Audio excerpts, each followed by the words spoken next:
नमस्कार मंडळी, सुवर्णाज किचनमध्ये तुमचं खूप खूप स्वागत आहे. तर आज आपण बघणार आहोत शेपू मुगाची डाळ टाकून भाजी. तर सगळ्यात पहिले मी इथे अर्ध्याच्याही कमीच वाटी मुगाची डाळ भिजून घेतलेली आहे. फक्त 15 ते 20 मिनिटच आपल्याला ही मुगाची डाळ भिजून घ्यायची आहे.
अशी शेपू बारीक चिरून घेतलेली आहे आणि इथे डाळ आपली भिजत घातलेली आहे. 10 ते 15 मिनिटं डाळ भिजत घालायची.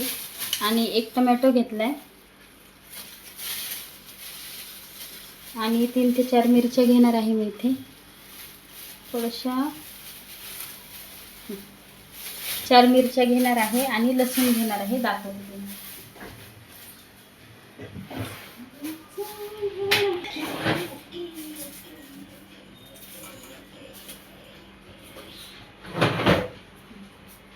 तर इथे मी हा लसूण घेतलेला आहे. आता त्या मिरच्या आणि लसूण आणि मिरचीचा मला ठेचा करून घ्यायचा आहे.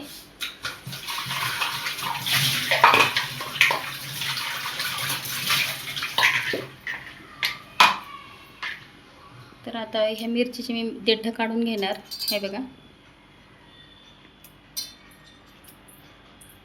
धुवून घेणार याला स्वच्छ.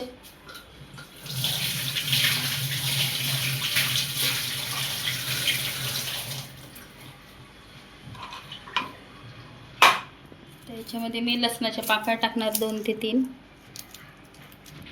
तर इथे बघा, आता मी मस्त अशी शेपू धुवून घेणार आहे 3 ते 4 पाण्याने, कारण ह्याला माती वगैरे लागलेली राहते. तर आता हिला मी अशी छान अशी स्वच्छ धुवून घेणार आहे. हे बघा, किती छान हिरवी हिरवी मस्त अशी शेपू आहे. आणि ही शेपूची भाजी एवढी छान लागते ना, आपण भाकरी बरोबर, चपाती बरोबर, भाकरी बरोबर तर खूपच छान लागते. बाजरीची भाकर, ज्वारीची भाकर, नाचणीची भाकर, तुम्ही कुठल्याही भाजी बरोबर, भाकरी बरोबर खाऊ शकता ही भाजी. तर आता अशा प्रकारे मी ही भाजी सगळी धुवून घेतलेली आहे छान. तर बघा, मी भाजी धुतलेली आहे. आता मी हिला थोडा वेळ पाण्यामध्ये ठेवते. तर आता मी एक छोटासा टमॅटो पण कट करून घेणार आहे, कारण टमॅटोमुळे भाजीला खूप छान अशी चव येते. आणि हे लसूण आणि हिरव्या मिरचीचा ठेचा बनवून घेतला आहे. आणि आता मी हे इथे टमॅटो कट करून घेणार आहे.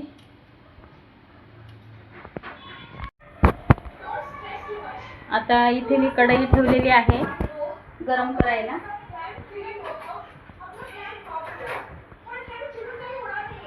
कढई आधी आपली छान अशी गरम होऊ द्यायची आहे आणि मग त्याच्यानंतर पुढं मी फोडणी करणार, ते तुम्हाला दाखवणार.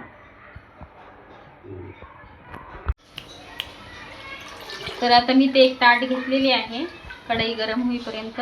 आता मी ह्याच्यामध्ये शेपूची भाजी टाकणार आहे अशी.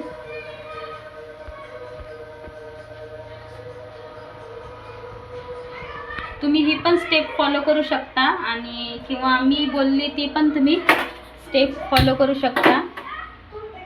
तर हे बघा, आता मी इथे शेपूची भाजी मस्त धुवून एका ताटात काढून घेतलेली आहे. आणि इकडे कढई गरम झालेली आहे.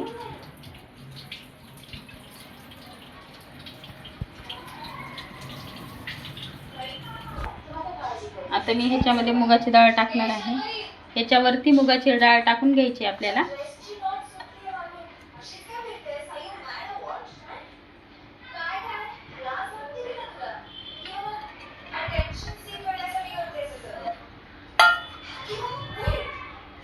हे बघा, आता ही शेपू मी धुवून घेऊन त्याच्यावरती मुगाची डाळ पण टाकून घेतलेली आहे. आपला इथं ठेचा पण रेडी आहे आणि टमॅटो पण कापून ठेवला आहे. इथे कढई गरम झालेली आहे आपली.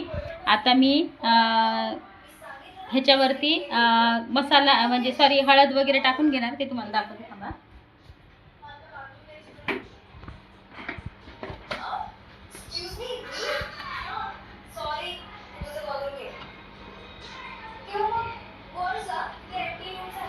आता मी याच्यावर हळद टाकून घेते.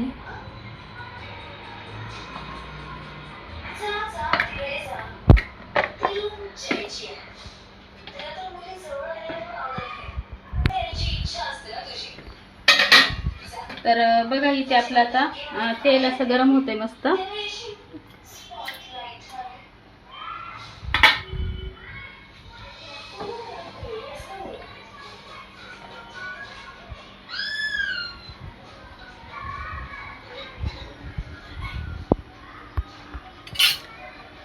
त्याच्यावरती मी 2-3 टमॅटो असे टाकून घेणार.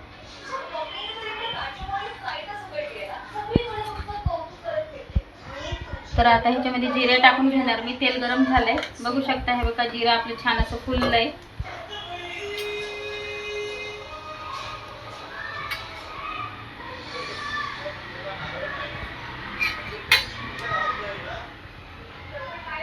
आता मी याच्यामध्ये ठेचा टाकून घेणार. ठेचा टाकल्याच्या नंतर आपल्याला आता हे आपण एकत्र केलेलं आहे ते ह्याच्यामध्ये मी टाकून घेणार.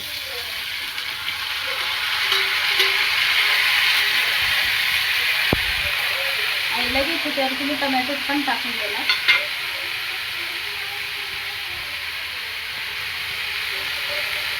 वाव, मस्त. आता मी याला छान अशी मिक्स करून घेणार.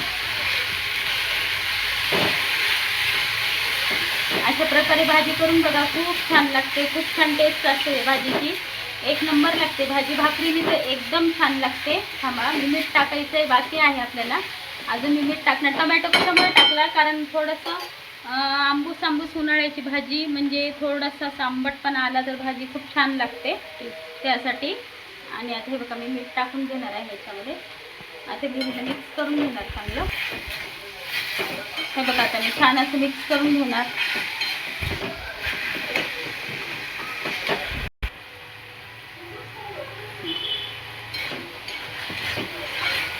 आता हिला आपल्याला 10 ते 15 मिनिटं छान अशी भाजी शिजवून घ्यायची आहे आपल्याला. आता मी कमी गॅस करणार आणि भाजी आपली ही शिजत ठेवणार. कमी वरती ठेवलं ना, डाळ वगैरे सगळं छान शिजतं आणि भाजीला पण खूप छान टेस्ट येते.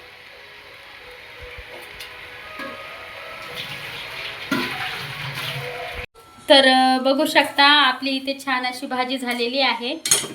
हे बघा, मस्त अशी भाजी शिजली आहे आपली. आणि किचनने एवढा भारी स्मेल येतोय ना, एकदम मस्त. तर माझी ही शेपूच्या भाजीचा व्हिडिओ तुम्हाला कसा वाटला, आवडला असेल तर प्लीज माझ्या व्हिडिओला लाईक करा, शेअर करा आणि चॅनलला अजून सबस्क्राईब केलं नसेल तर प्लीज चॅनलला सबस्क्राईब करून घ्या. भेटू आपण नेक्स्ट व्हिडिओमध्ये. तोपर्यंत सगळ्यांनी काळजी घ्या. बाय.